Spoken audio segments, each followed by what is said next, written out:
In this example, I will explain you step by step when we use if function. If the position is a teacher, we need to add $200. And HR, manager, and student affairs follow this condition. First, select and remove this cell. And after, press equal. And type function if. Click on first position and press equal. Type the word teachers. In here it means that if this cell show the word teachers, we need to add the salary $200. Okay, so this is the example. Okay, so we go to the second conditional. If the position is HR, so we need to add the salary $250, and the text needs the inside of the double quote.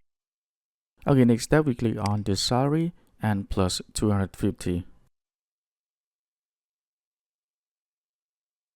Okay, next with the third conditional, we can press if again and click on the position, and the position if manager, we need to add a salary $500.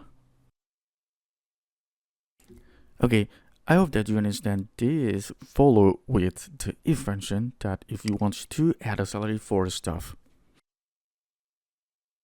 And the last conditional, if the position is student affairs, we need to add a salary $350. Click on salary and plus $350.